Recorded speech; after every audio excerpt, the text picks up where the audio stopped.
Good afternoon, everybody, and welcome to the Firaxis live stream. My name is Pete Murray. I'm going to be your host today.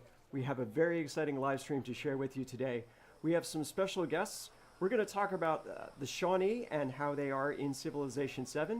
We've got some new gameplay to share with you, and I am joined today by Civilization VII's lead historian, Andrew Johnson. Andrew, how are you today? I'm doing well. Thank you, Pete. It's exciting to be here, but we have some very special guests visiting us from Meier, Oklahoma. We have Karl Meyer from the Shawnee Language Center, a technical specialist with them, and Chief of the Shawnee, Chief Ben Barnes. Thank you both so much for coming out. Hato Chief, Hato Ben, or Hato Karl. See, I told you. How are you guys today? Good. Amazing. Yeah. Very excited. And joining us is Civilization VII's creative director, Ed Beach. He's going to be walking us through the gameplay today. Ed, how are you? I'm great. Excellent. Well, I think the best way that we could kick off the stream today is by showing you guys the first look for Tecumseh, so we're going to go ahead and jump into that.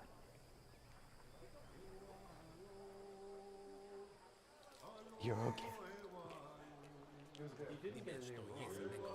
Tecumseh was a Shawnee chief who spread a message of unity and resistance among the indigenous peoples of the Americas. He was a major anti-colonial leader during the United States' early westward expansion. A hero to many, Tecumseh favors diplomacy with leaders who support, rather than suppress, independent powers. Friendly relations with those independents give some helpful bonuses towards settlement yields, and incredible military power, should the need arise. Tecumseh's historical Shawnee stand out among the new civilizations in Civ VII. The Shawnee people built flourishing, adaptable societies around rivers, making them an excellent exploration age pairing. So keep an eye out for rivers when establishing your next settlement. Or choose a different path all your own. But whatever you build, remember to build something you believe in. All right. So that was a very fun look at Tecumseh, but Chief Barnes, tell us who are the Shawnee and how are you as a people? Pete, thank you. First, I'm very excited that you've invited us to be in your studio today. Working with you guys these last few years has been just really exciting. And for Karl, the rest of the language team, we've been really excited about this. So for those that don't know who the Shawnee are, our tribe, we have citizens across 50 states. We're a government, and so we're one of 3 Shawnee governments. And so historically, our people occupied about more than 20 eastern states. One of the first Indian agents here in the United States, he described the Shawnee as the greatest travelers of America.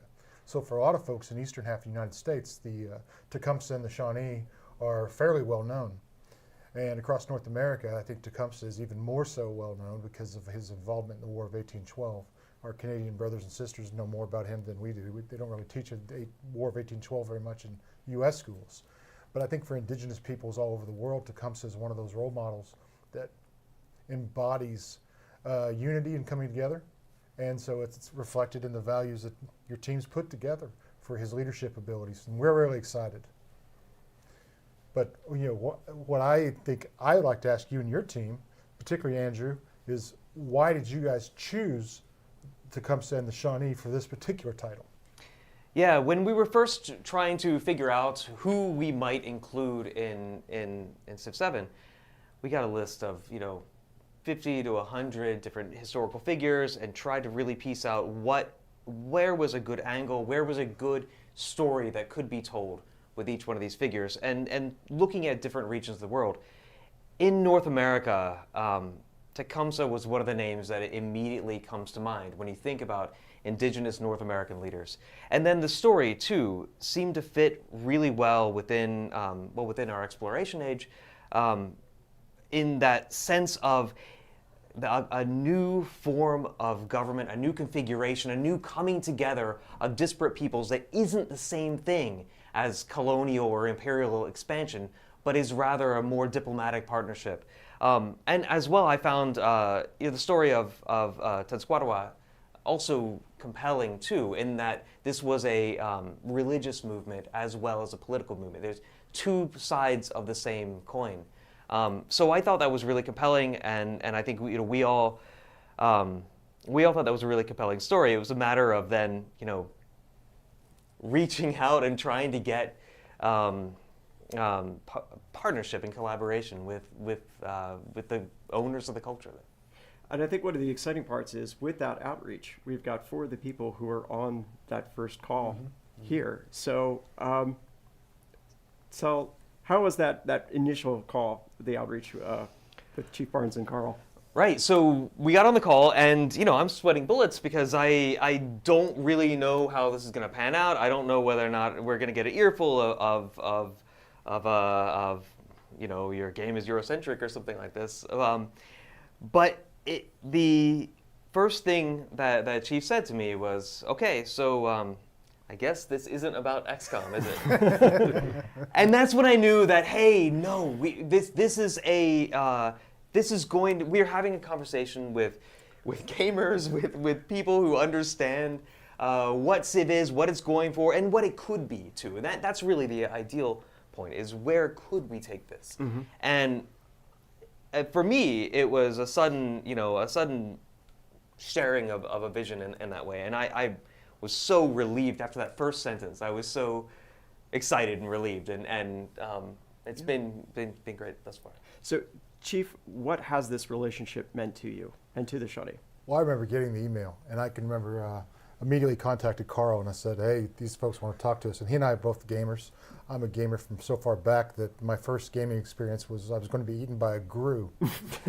So for us, when we saw this, we knew that this was an opportunity for representation, that it's not often that video game publishers and companies, designers, come to a tribal nation and want to be collaborative partners.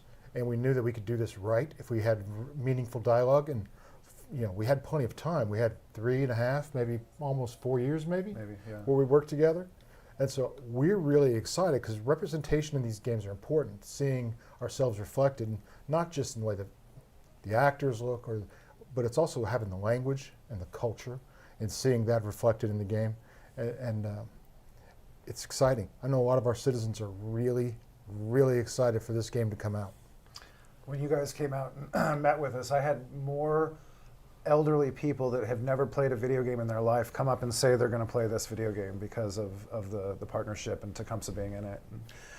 My excitement is just, it knows no ends. I got to say, when Civ V came out, you guys were teasing one of the next Civs to come out, and you were like, oh, it's going to be a Native American Civ. Oh, it's going to start with an S. And I was on the edge of my seat just waiting. Are the Shawnee going to be in this? Are the Shawnee going to be in this? And then it came out, it was the Shoshone. And if you would have told me then that I would be working with your guys' team on the Shawnee aspect in 7, I would have never believed you. And it's once in a lifetime. Well, we've been very grateful for the partnership with you guys. We're really grateful for the opportunity to work with you, and this has been a lot of fun. And so what's exciting about this stream today is we get to share the work that you all have put together in creating this this relationship for this game. So this is really cool. Chief Barnes, I know the Shawnee language is especially important for you. So when we see Tecumseh and we hear him speaking Shawnee, I know that goes right to the heart of things that are important to you as the chief. Pete, it's not just the language. Also, we had a community involvement.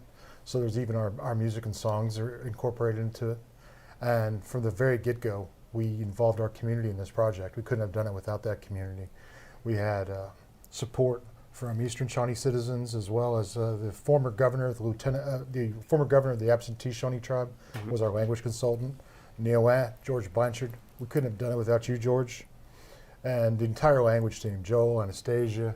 I'm going to miss some people, I'm sure. Bree Alexander. Our THIPO department was actually hugely helpful. Our historic preservation department, they actually helped us come up with all the names for the rivers and the towns and whatnot. They did a lot of the research, also the archaeological research on Yes. providing some of the structure design Yes. and how Fort Ancient villages looked in that era. And so a lot of background, and I think we're going to see some of that today. And I'm really excited to share this with gamers back home and around the globe. So we have a short video clip of actually some of the music being recorded as well too. So I will ask our team if they can put that up for us.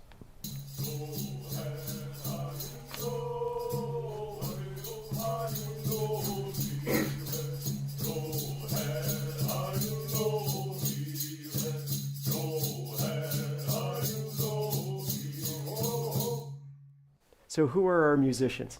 So on the left, that was Joel Barnes, my little brother. My big brother, my first cousin, Brett Barnes, is in the middle. And then on the right is our nephew, Trenton Stand. But Brett is an Eastern Shawnee citizen. Trenton is a Shawnee and Quapaw citizen. And Joel, of course, he's a Shawnee citizen. Mm-hmm. I think one of the things I've enjoyed the most is as we've been together and as we've been listening to the game, you sing along with the soundtrack every time it comes Oh, up. man, I can't help it. It's just so it's gorgeous. It's the way so it's good. been, the way it's been mixed, it's absolutely wonderful to hear. Well, I think that's part of what's fun about doing a Civilization game is being able to put elements like the music and the language into that. So, Andrew, you've had a lot of experience with that too. Yeah, absolutely. And I mean, in my other lives, I've been an educator, and what I really want people to get out of a game or out of any sort of media experience, though, is to being able to think about things in different ways, and hearing another language really is a glimpse into another world, into another way of poetry, another way of thinking, another way of expressing yourself. And there's nothing better than learning a new language, allowing your brain to move between worlds. I think that's what I love as an anthropologist myself, and it's what I love to see taste of here in Civilization too. One of my favorite parts of the story is that the voice actor who voices Tecumseh is a member of the Shawnee Nation. And Karl, tell the story about Dylan Dean interviewing for or auditioning for the role of Tecumseh. So Dylan Dean, one of our citizens, we kept the secrecy of this project pretty close to the chest, and so we never told Dylan who we were asking him to audition for. And so he went and did his audition, and then he didn't know he was auditioning for Tecumseh until he got the call that said he got the part. And I guess he just ran around the house celebrating that he was both in the game and Tecumseh. So that was pretty amazing. So a couple weeks ago, Andrew Fredrickson, the lead producer on Civ 7, brought a build of the game out, and we actually have a clip of Dylan sitting down to play as Tecumseh. Let's roll that real quick. Pretty great. Oh, yeah. Of the voice actor playing Tecumseh, getting to play Tecumseh in the game, which was a really, really cool moment for us. So, And he had a blast. He sat down for about 15, 20 minutes and played the game and really had a blast. So. yeah. Well, so we should jump in and play a little bit of the game too. This will give us a chance to show off some of the details of what we're going to talk about as well too. So Ed, I'm going to turn it over to you. So we have some new Exploration Age gameplay to share, but we're going to have more Exploration Age gameplay in a future live stream as well too. So we've got plenty more details to come on that. Right, so what we're going to do is we're going to show you how an age starts, specifically an age after the very first stage in the game, where we go through the process that we call an advanced start. And Civilization games have had advanced starts before, but we have a more elaborate system than we normally do to present you into an advanced start and to get your civilization up and going. So we're going to look at that in just a second, but before we do, let's quickly review some of the abilities that Tecumseh and the Shawnee bring to a player. There's some tricky words to pronounce here, so I'm going to have Karl help me with the leader ability. Absolutely. We've got Nichaki Koulakwe.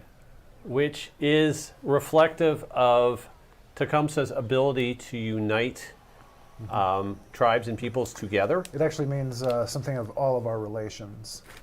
Which is entirely appropriate, and you can see that combat strength is going to build with the more city-state partners that Tecumseh has been able to recruit to his banner, and it's also going to increase the productivity in terms of food and production of the settlements. Now the other thing we want to focus on is the Shawnee's unique ability. Again, I'll let Karl pronounce that for us. We've got Nepaki Thaki, we've got Kispako Nenato, and we've got Ho Chepki Lini. Okay, and the Nepaki Thaki is their ability to settle near rivers and be very productive in those types of situations. Now, the Shawnee homeland that we represent in the game in terms of where we've chosen their capital, you'll see in a minute, it is Chillicothe, which is a town in Ohio. And both Jason, who's going to be on the stream later, and I were actually born in Ohio, so we have a little bit of Ohio heritage on the awesome. development team. But It is the Ohio River Valley that was particularly important to the Shawnee, I believe. Yeah, absolutely. And actually, the Chillicothe was historically our capital city, basically.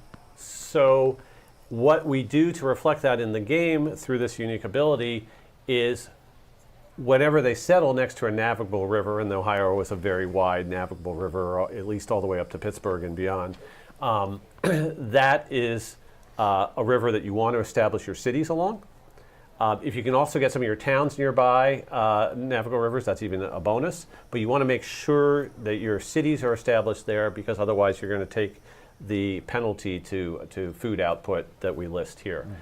So let's go ahead and look at the map. And the way an advanced start works is you are given a swath of the Civ map. You don't know what the rest of the map looks like. This is just your homeland. Everything else is covered in our fog of war. And you have to decide, given this piece of terrain that I've inherited, what's the best way for me to configure my initial civilization. Now we have this button here called Create Advanced Start. And when you click on that, you will see that you have a number of abilities that you can select from. And we have 7 points that we're going to be able to spend on those abilities. This is the wild card points. When you're playing through an age transition and you played a previous age, you might have been very good at the economic side of the game or the military side of the game. So then you will accumulate points in some special area. But in these advanced starts, you're jumping into the game right during the exploration age. And so the points you gain are wild card ones that you can spend in any area to set yourself up. Absolutely. When I played the game a little bit, this advanced start was absolutely a blast to play through. So. Yeah, it's a lot of fun. I treat it very differently depending upon what type of game I'm playing. If I'm playing a single player game, I'm like, well, I'm pretty confident that nobody's going to give me a lot of trouble militarily, so I'll set up a really strong, I'll spend all my points on economic things. Yep. But when our design team is playing in-house and we're playing multiplayer, I have some other considerations to think about. And so some of these, Carl's in those games sometimes. And not this Carl, but our Carl Berrien.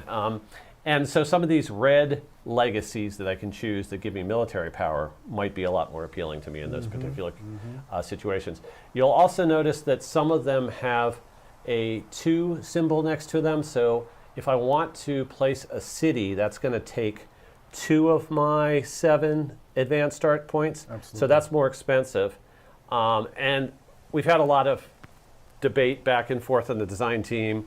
You know, what's better? You can upgrade a town to a city by just spending money after you have it on the map. And everyone's like, should I take a town card and then just upgrade it? That's giving me a city anyways? Why should I ever spend 2 in the city? But the way that the design team has balanced this out, if you put a city down, it gets a lot of free buildings around it. And you get some of the better buildings from the previous age, the libraries and academies and things like that, get pre-placed for you. If you put a town down, it has a lot fewer of those buildings. And so a little bit more rural. Yeah, so if you know you want a city, I always find it's best to just put a city in right away. I think when I played, I went with a city and a town. Right, and so what we're going to do is we're going to look at this map and try to decide how many cities and towns we want first. So we can click the View Map button and go back and look at it. And the really beautiful thing about this start is there is a second wide navigable river down here that we can settle next to. Now, Ed, can I interrupt you for a second? I'd just like to point out that all these rivers on this map are all Shawnee names. And I think that, as somebody that works in the language department, is absolutely amazing. I love it. So this is the system that we first put in Civ VI with the Gathering Storm expansion, where we started naming geographical features. We named volcanoes. We even named storms after some citizens of the nation that the storm may have arisen in. But one of the really fun things was naming rivers, and it's set up so whichever player in the game, the same way that Civ 6 works, whichever player in the game discovers the river, that culture gets to apply one of their names to that river with a little bit of randomization. Yeah, amazing. And so that's, we love the fact that that's coming through here. So we got a question for Chief Barnes. So White and Nerdy TV would like to know, what's your favorite part of the new Shawnee Civ? Is it unique abilities? Is it unique units? Is it the tile improvements? You know, I don't know. I have to say it's probably the language and the music. seeing that featured in the game, Yeah. it's really, really impressive. The work, there was so much work that went into it. We have an archaeologist on staff at the Tribal Nation, and seeing what they were able to provide you guys so we get the models right, it's too much to just put one finger on. Mm-hmm. But what I'm looking for most is the big land party whenever this rolls out that we're going to have back home. Yeah. So we got another question from Robert Lay. Why was Serpent Mound chosen as the Shawnee's associated wonder? Oh, that's because the age of the Serpent Mound and its geography, in the time period that the best archaeology suggests, puts it in a Fort Ancient context in the late 1200 AD, 1200 CE, 1300 CE, and given that it's on the Ohio River, that the most likely descendant community is the Shawnee people that built that site. Yeah. That's actually my favorite part of what's in there is Serpent Mound.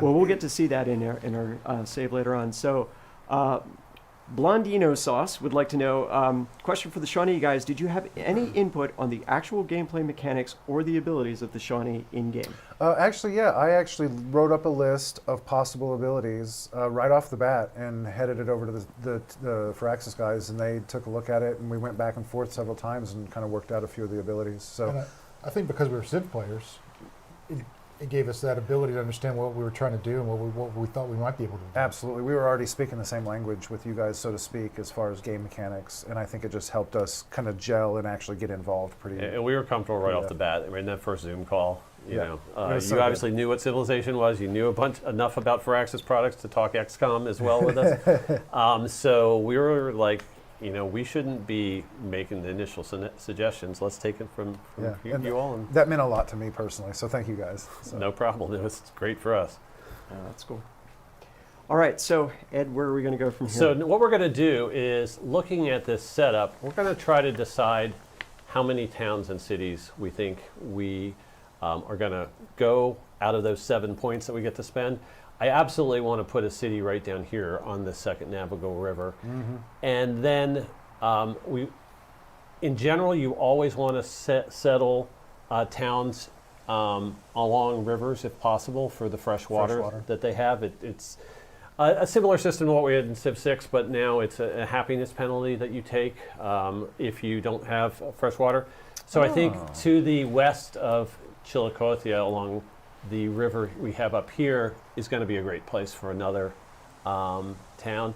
And then I think it's we're going to probably have to squeeze the last one in, but I think going That's with fair. 2 towns would be a great way to go. So let's Yeah. go back to our advanced start options, and we will choose to place a city and then 2 towns. We'll click on it twice, and I clicked on it 3 times. Okay. So we will go ahead, and the other interesting thing that I wanted to point out about towns is sometimes you may get a little overzealous and choose too many towns you want, and you get to placing them, you're trying to figure out what to do. Another option when you have this is you can say, no, actually, I want a settler right from the beginning. And if you click on an extra town and decide not to place it, you get a settler who can immediately move out on turn 1. So you don't have to spend all your gold on him. Yes, so you don't have to spend all your gold on him. So that's an interesting way to do it as well. So let me go ahead and we also have to decide what we're going to do with our last few points here. We can get gold. So yes, you could have bought a settler as well. You can gain some free technologies, some free civics. We're not going to really talk a lot about the rest of the Exploration Age gameplay today. So there are cases where maybe cartography could be really useful, and we'll tease that right now, but we're not going to explain why until the next live stream. But that is actually one of my favorite choices. So let's go ahead and choose that we want to have an army. It's going to cost us 2 points if we want a full 4-unit cavalry army. So the less expensive way to go might be to go to take an infantry army and then give us some gold for a flexible I think that's a good way to go. Gold is always a good option in Civ. So I think what we're going to end up doing here is confirm these legacies. People might wonder what this custom is here, but what the Firaxis design team has done is set up some sort of presets, factory presets of configurations. If you want to get into a game very quickly, you can say, I want the economic set or whatever. But I always like to play with a custom set. It's a fun part of the game is to do this advanced setup. So if we confirm those, then the next thing we have to do is place our settlements. And we know we wanted to put our city down here next to the other navigable river. What is the name of We that get river? the settler lens, so we can see where the fresh water is with the green. You ask for what reason I stay on the Green And Mountain. we actually got I lucky smile, enough to settle close enough do to a not natural answer. wonder that we have revealed that as well. Gwendolyn doing an excellent job on the narration. See, that's just across river from our Yeah. new settlement. And now we'll continue and place some towns. And I think we're going to put the one to the west that I was talking about here along this other river. Right by the Costco, the pigs. And do that. And then we have another river site just south of Chillicothe. And then we could squeeze one more town in here, or I could leave this as a settler that we can move out across the map. I like the settler idea. So I'm going to go ahead and finish placement early and take the settler here. And it reminds me that I'll get it as a settler unit. And that's sort of the end of our advanced start process. So that was sort of the initial snippet of gameplay. If you start a modern game, you go through a similar situation, but you're getting ready for the modern age at that point in time. We can see that our towns and cities have been pre-populated with buildings from the prior ages, and we're ready to roll. All right. Awesome. So are we going to roll into a later save then? We can do that whenever we're ready. Actually, I got a question before we go in. The General Z would like to know, for you, Chief Barnes, what was the most important thing for this game to get correct about Shawnee culture? You know, That's a big the one. collaboration, I think, is the most important thing. Without those conversations, we couldn't have gotten the community buy-in. And so having a really honest dialogue and making sure that people were listening to what we had to say, that was the most important thing. And it's been, the relationship with Firaxis has been one that's been really enjoyable and really getting the job done in the way that is not just admirable, but I hope other video game publishers decide to follow that same direction. Thank you. It's been a pleasure to work with you. Yeah, it So- really is. That means a lot to hear. You did a good job. Yeah. It was wonderful to be able to come out and show the game in progress at your annual meeting. It was really gratifying to see people's responses to it. You know, Carl, you were talking about people saying, I'm so excited about this game. I think one of the things that's so, you know, you want to do a good job, and really the validation comes from the people that you work with for that. So thank you so much for that. That was a really great opportunity. Well, and it was great having you guys out. So And you fed us all weekend long. Like, everybody kept putting food in our hands, and it was all good. It was, one of the oldest Shawnee traditions: if you come to our house, we're not going to let you leave hungry. the first night we were out there, and we had the ribbon cutting at the Language Center, and everybody's like, "Are you kind of out to dinner in the stomp dance? We have meat, gravy, and fry bread." And Andrew Johnson goes, "I like all four of them." Andrew Frederickson. Andrew Frederickson says, "I like all four of those words." Yeah. Yeah. So speaking of Johnsons, Andrews and Johnsons, we're going to swap Andrew out in a moment. We're going to bring in art director Jason Johnson, who's going to talk on this next part. So Ed, how are we looking in our game right now? We are going to switch to our game where we're going to jump about 60 turns ahead. Okay. I'm going to once again thank Sean Wilson from our QA department for setting up the saves for the live stream. And we will see how he has taken this fledgling Shawnee Nation that we just set up before. He didn't put the cities in exactly the same place I did, but we used That's the all right. same basic setup, and we'll see how it's progressed over those 60 turns. All right. We've got this great layer painting that Jason Johnson can talk about in just a second. That is your loading screen when you go into a game playing as the Shawnee, with Tecumseh featured on the right-hand side of the screen. We can get a good look at the different abilities on this screen as well. A lot of the abilities of the Shawnee are based around the resources out there on the map. and sort of their knowledge of the land and where commodities can be obtained and so forth. So the unique infantry unit, the Kispako Nenato. thank you, Carl, is gains combat strength. The more empire level resources, these are resources that help everyone in your nation that don't have to be assigned to a specific settlement. Those make that infantry stronger. We will also see when we get to the council fire Yep. Molascoe Scote. that those unique improvements that can be placed around the outskirts of the towns and cities, that those also gain power when they are next to resource. All right. So here we are.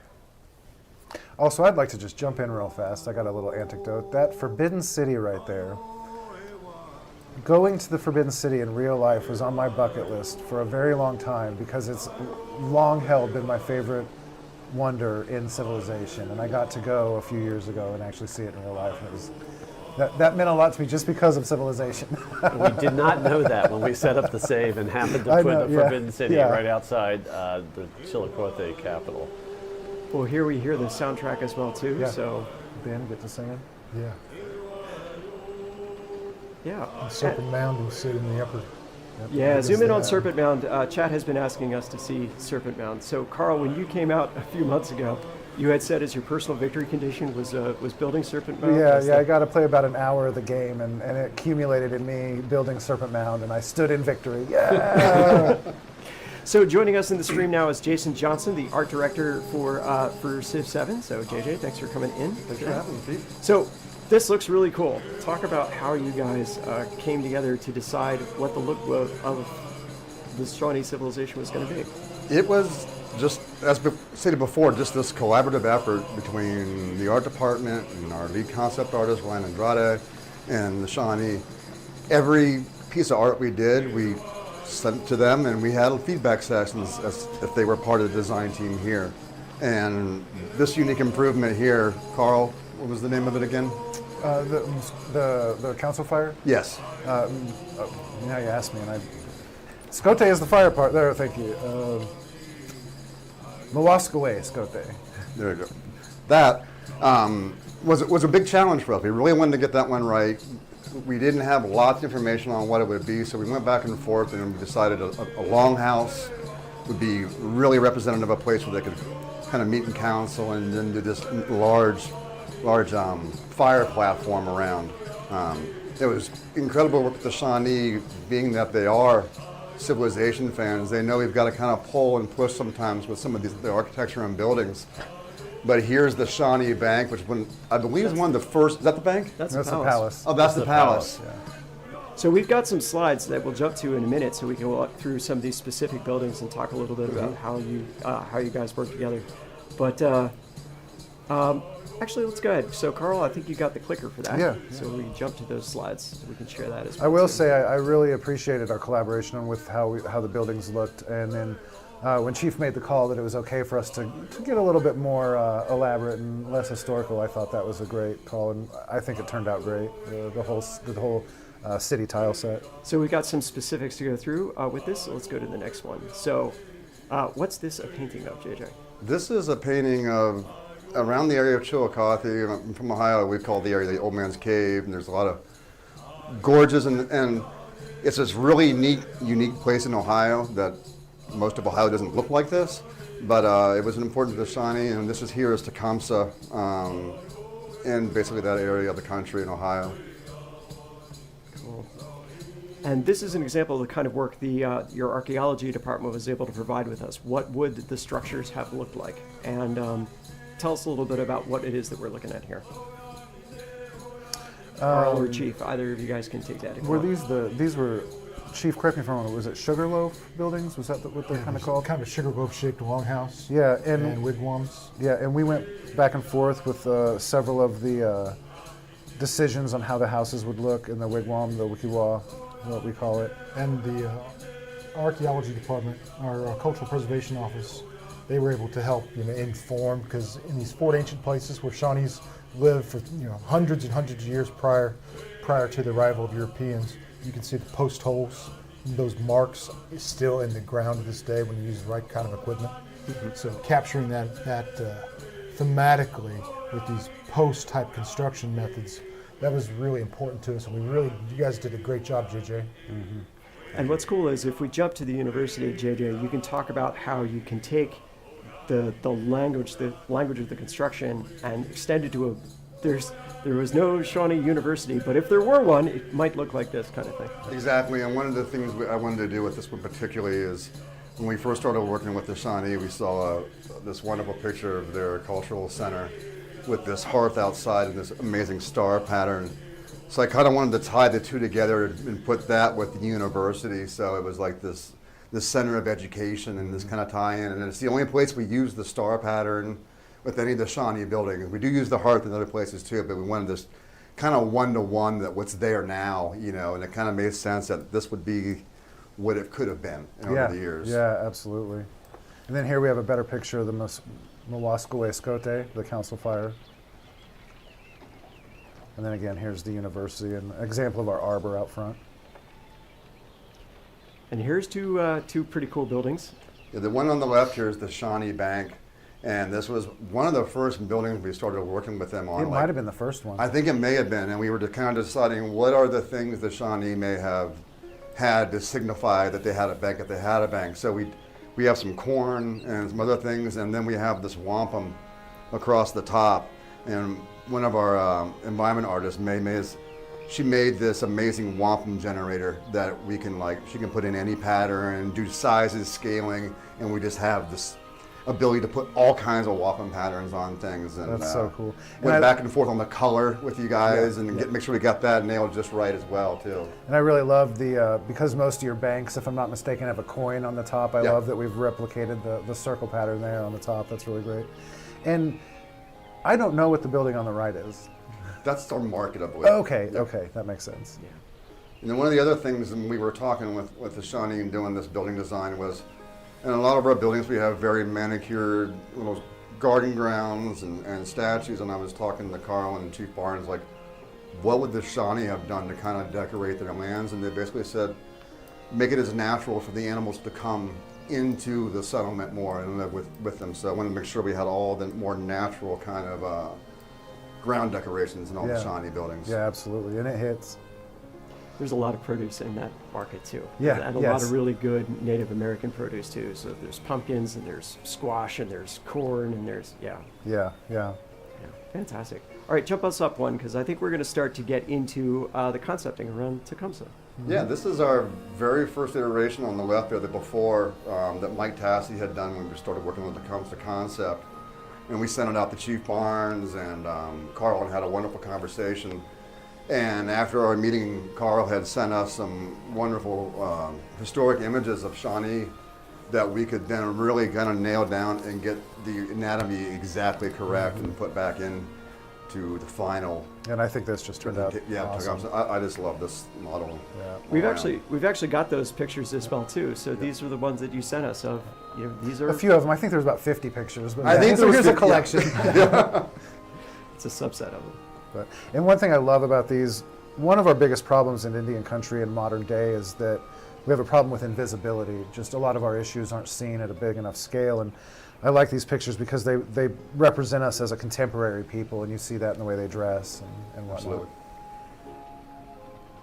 Here's more of the concept. This was another one of the very early concepts, and Mike Tassi did an awesome job on these. It's so good. He was honored. He loved working on this one, and we had multiple face paints we were going with, and opted for the one we decided on just for readability in the eyes and all those kind of things. We went back and forth on. I think that's it for our slides. So we're going to pop up the website for the tribe as well too, so people can go and they can find out more from you, about you, by going to the website for the Shawnee tribe. So we have links there to all our programs we work on and our language program, our language SLIP. It's called SLIP. It's our Shawnee Language Immersion Program. You can find links there on the website. And there's information about the government and the governmental body and how we are as even our codes of laws are linked within our government. Yeah. So we got a great question from Esteban Vidal, which is, what are some other ways one could get to know or experience the Shawnee culture if you're not a part of the tribe? So that's a very good question. I'll take a first stab at that. Yeah. So Pete and Andrew came back from their weekend in Oklahoma and brought back a card game that Karl had designed. I played this with my family 2 nights ago. Learned enough about pronouncing some of the trickier consonants in the Shawnee language that I haven't totally stumbled, I hope, over Yeah, no, you've done great. Chillicothe. Yeah. And it's basically it's a form of Uno with a few special rules, and you need to pronounce each color and number as you're playing the card, which gets quite tricky after a while. But we had a great time with it. Yeah. Ed, can you show that to the camera again? Yes. And it's called Ta Kewaki, which in Shawnee means not yet. Like, oh, I've got one more, not yet. So that's what you yell when you're about to go out. Yes. Yeah. And if you don't yell that, then Somebody you else take can. the 4-card penalty. And so you want to make sure you remember Ta Kiwaki. Yes, exactly. Chief Barnes, how else could people experience We also have a cultural center located in Miami, Oklahoma that sits right off the interstate. And so folks that are traveling can stop by our cultural center and come and learn about us as a contemporary people. Right now we have an exhibit from artist Gibson Bird. He's a contemporary Shawnee artist, and most of them are landscapes and character studies.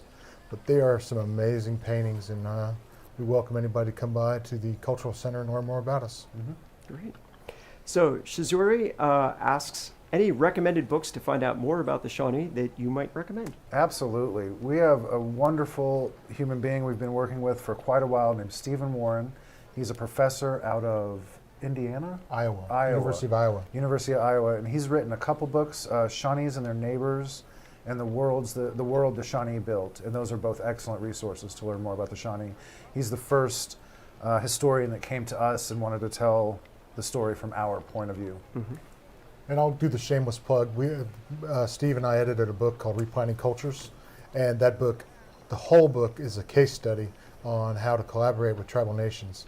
It follows the philosophy of nothing about us without us. So for readers that want to find that book, look for that. The edited volume is by Dr. Stephen Warren and myself, and it's called Replanting Cultures. Okay. Fantastic. Thank you very much. So Ed, do you want to take us back into the game, and how would you potentially play us out here? Carl can't wait. So, without telling a lot about what the legacy paths and objectives that we're going for in the age, I'm going to talk at least a little bit about the military forces that have been assembled to defend our Shawnee Nation. So we can see that military units, when they're stacked on top of cities, we only show the unit icon, and so you have to click on them and get them to move out before you can see them. But we can see some of our infantry. This is the unique Shawnee infantry. We also can see some really interesting work by our unit teams in reinterpreting standard civilization units for a specific culture. So I'm going to click on the knight here, and we're going to move the knight forward. And we notice that it's not a typical European knight in shining armor. It is actually a representative of a really strong exploration age cavalry unit, Shawnee style, and it's fantastic to look at. And we also have our ranged unit here and our army commander. And so let's debut the army commander for the Shawnee. And they will also be there to lead our forces. And so we can get a good sense of how, with the new system that JJ's art team has assembled, they're able to take any of these units, assemble them from parts, and really dive in onto the cultural details. Absolutely. If you zoom in on them, you'll see different variations between their models, their animations, just to always keep it interesting when you're playing the game. They look great. And then you can see really the population buildings in the city built out as well too. Obviously things like walls, those have a specific gameplay effect and you want them to be represented in that. But you can also see our population buildings, our Shawnee style population buildings. This is the city hall, which is a smaller version of your central palace in your capital city. And we can see the university we've been talking about, that is underway. We're going to get that online very soon. In fact, if we advance one turn, we will be able to see that. So let's go ahead. I have a question you might not be able to answer. What is the icon of Tecumseh's face to the left of the city name represent? There's our university. The icon to the left Of the city name? Oh, okay. So when we look at our empire, we're going to have some settlements that are full cities. They have a build queue and you schedule the production like you normally do in a Civ game. And then in Civ 7, you have smaller settlements that are called towns that extract all the resources from the area. They can still have farms and mines and other improvements around them, but all of the output of those towns is fed to your cities so that it's a way to, in Civ 6 it could get really overwhelming when you had 16 cities and you're like, wow, well, I can't remember which one Especially is if you leave your producing save for a few days. what. Yeah, if you haven't come back to the save for a while. And so this is a great way to simplify that. So the easy way to tell a town from a city is just whether or not the leader's portrait is on the end of the city banner. Beautiful. So we have Ewolf 1850 is watching on Steam from Shawnee, Kansas. And he says, thank you guys for coming on the stream today. Well, Awesome. Thank you for reaching out. We were just in Shawnee, Kansas just the other day. He was actually in Lenexa, next door to. And there's actually a road not too far from our studio called Shawan Road, and we've been debating over the last couple of days whether or not that's a contraction or an anglicization of Shawnee. Yeah, Shawnee. So. All right. So Ed, how would you take the Shawnee for a victory in Exploration Age without tipping your hand too hard? What are you going to lean in on? So they have a unique missionary, and their missionary ignores movement penalties from rivers, is able to get around. Just like in all the ages, there are 4 legacy paths that you're pursuing during exploration to try to push yourself forward in the game: military science, culture, and economic. The culture one is the one that's most closely tied to religion, but we do have a secondary path of those 4 that also benefits from strong religious gameplay. Okay. So I think, the missionaries representing spreading the Shawnee culture and language and everything else that we've been talking about and belief system across the map, that's absolutely a strong way to play the Shawnee. But I do think the other thing we want to tease is maybe the Shawnee's historical prowess wasn't as a naval power, but they certainly were based on rivers. With the rivers that we have here, these navigable rivers, that lets you get out to the sea. And our exploration age has a lot of gameplay revolving around getting to the other half of the world, experience the other half of the world, seeing what the full set of cultures are within your Civ world. So if you do a great job of that and go out and explore the world, that's going to help you on 2 of those 4 legacy paths.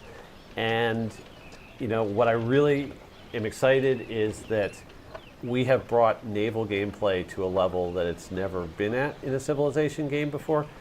During some of these Exploration Age matches with the design team where we're going at each other in multiplayer, there have been some enormous naval battles, like 4 or 5 times the size of any naval battle I've ever seen in a Civilization game before. Wow. So the naval gameplay has taken off and gone to a new level. That's exciting. And that's really exciting to see. Yeah, that's super exciting. All right. Well, I also want to remind people that I believe the Shawnee gameplay guide is up on the website now as well too, so you can go ahead and you can check that out for some more information about. Sup, how that Kahee. plays. Yeah. Well, I want to thank Ed Beach for coming out and walking us through some of the gameplay today. I want to thank Jason Johnson for coming and talking about the art and building this relationship with the Shawnee, but I want to give a special thanks to Karl Meyer and Chief Benjamin Barnes from the Shawnee Nation for being such fantastic partners and coming with us to be with us on the stream today. Yahweh, Pete. Thank Yahweh. you. No, it's good to our be here. pleasure. So we've got some dev diaries coming up as well too. Keep an eye out for them in the next couple of days. They will be live now, apparently. So that's awesome to hear. They'll be out for leaders in Civs and how we go about putting those in the game. So see a little bit more about some of the process that we started today. If you're not already following us on social media, please do so. It's at Civilization or at CivGame in a variety of different places. Go to our website, civilization.com. And we're going to drop the thank you very much. We're going to remind everybody, if you get the opportunity, please do go to the Shawnee website, check it out. learn more about them, and we're honored to be able to work with them today. But for us here at Firaxis Games, my name is Pete Murray. I've been your host today. Thank you very much for watching, and we'll see you again soon. Salanoki que no le poa.